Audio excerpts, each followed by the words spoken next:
लगता है एग्जाम पास आए हैं, तभी तो तुम्हें आज मेरी याद आई है। पर डरो मत, इस संकट की घड़ी में तुम्हारा भाई तुम्हारे साथ खड़ा है। मिलकर झेलेंगे इस चैप्टर को। चैप्टर का नाम है एसिड, बेस एंड सॉल्ट्स। तो शुरुआत में एसिड और बेस के बारे में पढ़ेंगे और एंड में सॉल्ट्स के बारे में। तो इन तीनों के नाम तुमने अपनी लाइफ में कभी ना कभी तो सुने ही होंगे। हाँ सर, बेस तो सुना सुना सा लग रहा है। तूने कहाँ सुन लिया? सर वो सलमान भाई के मुंह से सुना था। बेबी को बेस पसंद है, जब वो नाचे मुझको उसका फेस पसंद है। बेबी को बेस पसंद है। अबे घोड़ू, उस बेस की बात नहीं हो रही यहाँ। दोस्तों, दुनिया में जितने भी कंपाउंड्स हैं उनमें से कुछ एसिडिक नेचर के हैं तो कुछ बेसिक नेचर के। तो अपने इस नेचर के कारण कंपाउंड्स कुछ प्रॉपर्टीज पोजेस करते हैं। पहली प्रॉपर्टी है, एसिड टेस्ट में सॉर यानी खट्टे होते हैं और बेसिस बिटर यानी कड़वे होते हैं। और ये बात हमने 7th में ही सीख ली थी। वैसे मुझे कहावत याद आ गई, नीम का पत्ता कड़वा है, स्कूल का डायरेक्टर पढ़वा है। तो शायद क्या पता नीम का पत्ता बेसिक होता हो। अब बात करते हैं इंडिकेटर्स की। इंडिकेटर्स वो चीज हैं जिनकी मदद से हमें पता चलता है कि दिया हुआ कंपाउंड एसिडिक है या बेसिक। इंडिकेटर्स भी दो तरह के होते हैं, नेचुरल यानी प्रकृति की देन और सिंथेटिक यानी मानव जाति की देन। तो नेचुरल इंडिकेटर्स में आते हैं लिटमस पेपर और टर्मरिक, और सिंथेटिक में आते हैं ये दो। ये शब्द बोलते हुए जरा सावधान, कहीं जीभ अकड़ ना जाए। इसे फेनोल्फथलीन बोला जाता है। तो इंडिकेटर्स एसिड या बेस के कांटेक्ट में आते ही रंग बदल लेते हैं। सर, अपने बेस्ट फ्रेंड की याद आ गई। क्या रंग बदले थे उसने। जैसे ही उसने एक लड़की पटाई, अब उसके पास टाइम ही नहीं है मेरे लिए। अबे वो दुखी आत्मा, ये जोक पिछले चैप्टर में यूज कर चुके हम। दोस्तों, हर इंडिकेटर एसिड के कांटेक्ट में एक कलर और बेस के कांटेक्ट में एक अलग कलर देता है। चलो अब मैं जल्दी से इसी चीज की टेबल बना देता हूँ। तो यार ये टेबल लर्न कर लेना। एक ऑल फैक्ट्री इंडिकेटर्स भी होता है। ये वाले एसिडिक या बेसिक मीडियम में अपनी स्मेल बदल लेते हैं। इसके एग्जाम्पल है ऑनियन, क्लोव और वेनिला। आगे बढ़ने से पहले मैं तुम्हें कुछ एसिड और बेस के नाम बता दूं जो बहुत ही ज्यादा यूज होने वाले हैं। एसिड्स में आएगा sulphuric acid, nitric acid, hydrochloric acid, carbonic acid, acidic acid. Base में आएंगे sodium hydroxide, magnesium hydroxide, aluminium hydroxide, calcium hydroxide और पोटेशियम हाइड्रोक्साइड। चलो अब कुछ जनरल रिएक्शन पढ़ते हैं। पहला है एसिड का रिएक्शन मेटल के साथ। तो इस रिएक्शन की जनरल इक्वेशन है acid plus metal gives salt plus hydrogen gas. ये इंपॉर्टेंट है, याद कर लो। अब एग्जाम में क्या होगा, वो तुम्हें एक स्पेसिफिक एसिड देंगे और एक स्पेसिफिक मेटल और बोलेंगे बताओ इनकी रिएक्शन से तुम्हें क्या प्रोडक्ट मिलेगा। और अगर पेपर बनाने वाले का दिमाग सनका हुआ होगा तो वो बोलेगा उसके बाद उस इक्वेशन को बैलेंस भी करना। अब बात करते हैं कि प्रोडक्ट्स क्या मिलेंगे। तो जैसा हमने पढ़ा कि दो प्रोडक्ट्स मिलेंगे, उनमें एक तो होगा हाइड्रोजन गैस यानी H2। H2 तो होगा ही होगा, चाहे किसी भी एसिड का रिएक्शन किसी भी मेटल के साथ हो रहा हो। तो मेन काम है ये सोचना कि सॉल्ट क्या होगा। यार वो सॉल्ट दो पार्ट से बनता है, पॉजिटिव आयन यानी कटायन और नेगेटिव आयन यानी अनायन। तो पॉजिटिव पार्ट सॉल्ट का वही होगा जो रिएक्टेंट में मेटल होगा, और नेगेटिव पार्ट वो होगा जो एसिड का नेगेटिव पार्ट होगा। और फिर सॉल्ट की उसी हिसाब से नेमिंग होगी। एग्जाम्पल सुनो, hydrochloric acid reacts with iron filings.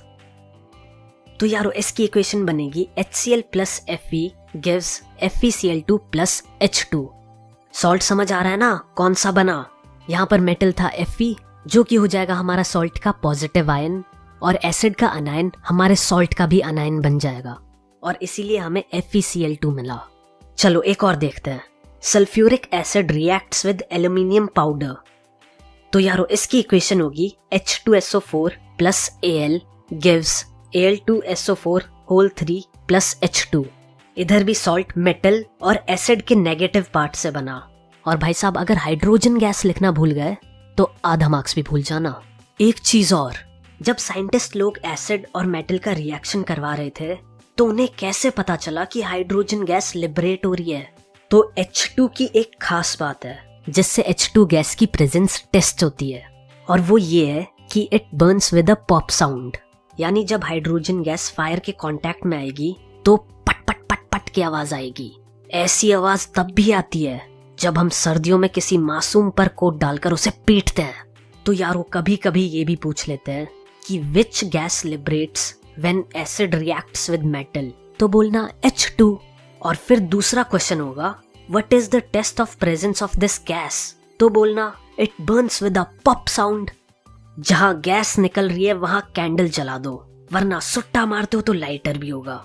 लेकिन मैं तो यही कहूंगा इन सभी आदतों से दूर रहना भाई, ये बहुत बुरी चीज है। और एक बार स्टार्ट कर दी तो इन चीजों का एडिक्शन हो जाता है, क्योंकि इनमें टोबैको और निकोटीन होता है। फिर कितनी कोशिश करते रहना छोड़ने की, नहीं छूटेगी। और लोग ऑफर करेंगे लेकिन तुम्हें सावधान रहना पड़ेगा। चलो अब तुम्हारे लिए 2 क्वेश्चन है, अब फटाक से इन्हें करके दिखा दो। आओ, तो पहले का आंसर होगा H2SO4 plus Zn gives ZnSO4 plus H2, और दूसरे का आंसर होगा HCl plus Mg gives MgCl2 plus H2। तुरंत आना चाहिए दिमाग में, सब कुछ अभी अभी तो पढ़ा था। एक बात और, ये जो हमने एसिड और मेटल का रिएक्शन पढ़ा, इसमें एक दुनियादारी की बात भी हम सीखते हैं कि कभी अगर दही या खट्टी चीज जो कि एसिड है उसे कॉपर या ब्रास के कंटेनर में स्टोर नहीं करना चाहिए, क्योंकि यही रिएक्शन होगा और फिर उससे एक पॉइजनस सॉल्ट बनता है जो कि बहुत हार्मफुल होता है। तो फ्यूचर में कंपाउंड के फॉर्मूले याद हो ना हो, पर ये बात जरूर याद करना। अब आगे बढ़ते हैं दूसरी रिएक्शन पे। अब देखेंगे हम एसिड का रिएक्शन मेटल कार्बोनेट और मेटल हाइड्रोजन कार्बोनेट से। इससे रिलेटेड पहली बात ये कि एसिड का रिएक्शन मेटल कार्बोनेट से हो रहा हो या मेटल हाइड्रोजन कार्बोनेट से, दोनों ही केसेस में प्रोडक्ट हमेशा सेम आएगा। तो इस रिएक्शन की जनरल इक्वेशन है metal carbonate slash metal hydrogen carbonate plus acid gives salt plus carbon dioxide plus water. तो यार ये कोई नई चीज नहीं है, इसमें भी मेन काम यही है, सॉल्ट निकालना। एग्जाम में बोलेंगे कि फलाना एसिड को ढिनकाना मेटल कार्बोनेट से रिएक्ट करवाया गया, तो क्या कंपाउंड बनेंगे? तो 3 प्रोडक्ट बनेंगे भाई साहब। 2 तो फिक्स है, CO2 और H2O। बचा सॉल्ट। यहाँ पर भी सॉल्ट उसी मेथड से निकलेगा जैसे हमने एसिड और मेटल वाली रिएक्शन में निकाला था। जिसको मेथड याद नहीं आ रहा उसे वीडियो में 2 मिनट पीछे जाने की बिल्कुल जरूरत नहीं है, बल्कि उसे तो जूता गीला कर कर अपने माथे पर मारना चाहिए। ऐसे कैसे काम चलेगा भैया, अभी 2 मिनट पहले सिखाया था। एसिड का नेगेटिव पार्ट और मेटल का पॉजिटिव पार्ट दोनों को उठाओ और चिपका दो, मिल गया तुम्हें तुम्हारा सॉल्ट। चलो एग्जाम्पल देखो, Na2 plus CO3 plus HCl gives NaCl plus CO2 plus H2O। अगला example, NaHCO3 plus HCl gives NaCl plus CO2 plus H2O। तो यहाँ पे सॉल्ट कैसे बना? एसिड का हमने नेगेटिव पार्ट उठाया जो कि था Cl, और मेटल कार्बोनेट से हमने मेटल उठाया यानी उसका पॉजिटिव पार्ट जो कि था Na, और उन दोनों को आपस में चिपका दिया, मिला NaCl, और यही हमारा सॉल्ट है। एक बात और, जरूरी नहीं है डायरेक्ट क्वेश्चन आए, क्या पता क्वेश्चन में बोले कि 2 लोगों के रिएक्शन से ये सॉल्ट और गैस मिली, तो बताओ किन 2 लोगों का रिएक्शन हुआ था? समझ रहे हो ना, सवाल उल्टा भी आ सकता है। एग्जाम्पल देखो, a metal compound reacts with an acid to produce effervescence, the gas evolved extinguishes a burning candle. Write balanced chemical equation for the reaction if one of the compound formed is calcium chloride. यारो question को ध्यान से पढ़ो। जो एफर्वेंस सुनकर sir खुजा रहे हैं, भाई एफर्वेंस गैस को कहते हैं। और ये जो लाइन है, gas evolved extinguishes a burning candle, इससे पता चलता है कि गैस CO2 है।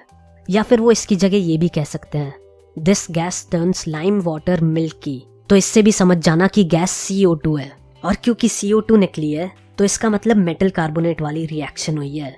मान लो वो लिखते हैं कि gas evolved Burns with pop sound, तो गैस होगी H2 और रिएक्शन होगा एसिड और मेटल वाला रिएक्शन। इन्होंने ये भी लिखा है कि CaCl2 भी फॉर्म हुआ है, तो ये हमारा सॉल्ट है। इसका पॉजिटिव पार्ट है कैल्शियम, जिससे हमें पता चलता है कि रिएक्टेंट में मेटल कंपाउंड कैल्शियम कार्बोनेट है CaCO3, और सॉल्ट का नेगेटिव पार्ट है क्लोरीन। तो बताओ अब कौन से एसिड का नेगेटिव पार्ट क्लोरीन होता है? बिल्कुल सही, HCl। तो अब बस इक्वेशन लिख डालो, CaCO3 plus HCl gives CaCl2 plus CO2। भाई आप प्रोडक्ट साइड में H2O लिखना भूल गए। अरे वो तो मैं तुझे टेस्ट कर रहा था कि तू ध्यान दे रहा है कि नहीं। चलो अब बैलेंसिंग खुद कर लेना, चैप्टर 1 का भी रिवीजन हो जाएगा। अब बढ़ते हैं अगली रिएक्शन पर। सोचो क्या होगा अगर एसिड और बेस आमने सामने आ जाए। तो यार एसिड और बेस बिल्कुल ऑपोजिट चीजें हैं। ये दोनों साथ आए तो एक दूसरे के इफेक्ट को न्यूट्रलाइज कर देंगे और इसी कारण एसिड और बेस के रिएक्शन को न्यूट्रलाइजेशन रिएक्शन कहते हैं। अगर किसी के पेट में एसिडिटी हो जाए तो वो उस एसिडिटी से आराम पाने के लिए कोई बेसिक नेचर की चीज को कंज्यूम करता है जिसको एंटी एसिड कहते हैं। जैसे लोग एसिडिटी में इनो लेते हैं तो वो जो इनो है वो एक बेसिक सब्सटेंस है जो कि पेट में जाकर एक्सेसिव एसिड का इफेक्ट न्यूट्रलाइज करती है। यार इनो वालों से पैसे लेने चाहिए थे इस पार्ट को पढ़ाने के लिए। अब बात करते हैं जनरल इक्वेशन की, तो वो है acid plus base gives salt plus H2O। अगली बात शरीर के सारे अंग खोलकर सुन लो। इस रिएक्शन में जो सॉल्ट फॉर्म हो रहा है उसका पॉजिटिव पार्ट बेस से मिलेगा और नेगेटिव पार्ट एसिड से। उदाहरण देखो, NaOH plus HCl gives NaCl plus H2O। तो यहाँ पर बेस है NaOH और NaOH का पॉजिटिव पार्ट है Na और एसिड है HCl। HCl का नेगेटिव पार्ट है Cl और इन दोनों को जब हम कंबाइन करेंगे तो हमें मिलेगा NaCl जो कि होगा हमारा सॉल्ट। अब बात करते हैं reaction of metallic oxide with acid. भाई आज ही केमिस्ट्री में PhD कराओगे क्या? बहुत पढ़ा दिया, बाकी बाद में पढ़ा देना। सही बोल रहा है। तो जनता के आग्रह पर आज की कक्षा को यहीं समाप्त करते हैं और मिलते हैं अगले एपिसोड में।